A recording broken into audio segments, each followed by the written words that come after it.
I'll be honest, as a neurodivergent person, I sometimes shut down on people I actually care about. Completely silent, completely gone. And I tell myself that's just how I protect my peace. But why the fuck does a shutdown leave me feeling more wrecked than whatever I was trying to avoid in the first place? Because it was never peace. What you're calling protection is your overstimulated nervous system pulling the plug the second connection felt like too much to process. Functional freeze is not rest. It's your body choosing stillness because fighting back or running away both felt completely out of reach. And the lie you keep telling yourself, that this is self-protection, is the exact thing keeping you stuck inside it. Okay, but I can't just force myself out of it.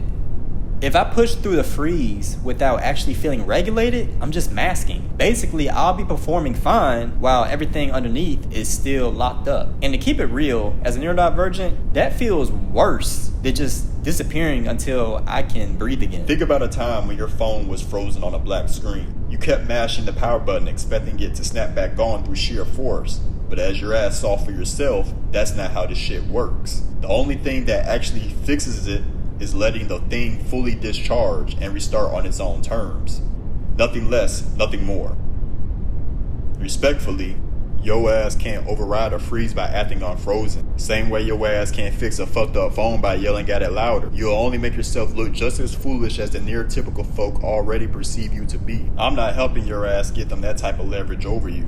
Okay, bet. But it's not just shutting down with my mom on the phone. Every couple of months, I flat out ghost people. I mean, disappear completely. No warning, no explanation, nada. And when people think they can ask why, I just tell them I needed space.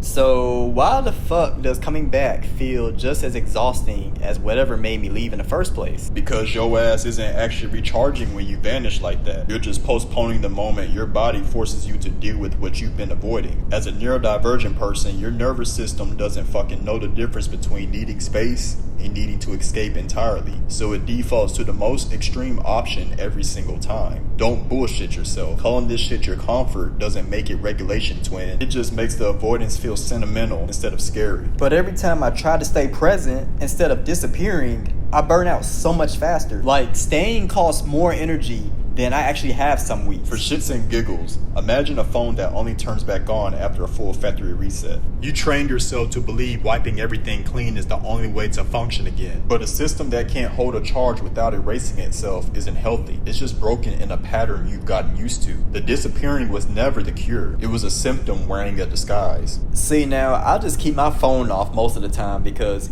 even the possibility of someone needing something from me makes my chest tight before they even open their damn mouth. That's your demand avoidance talking, and it's not irrational. It's your nervous system bracing for impact before any actual demand has even arrived. You built imaginary blackout curtains for one specific storm and never took them down once the weather cleared. So now you're living in permanent darkness, mistaking it for safety. I'll leave you with this. The version of you that's regulated doesn't need to disappear to feel safe.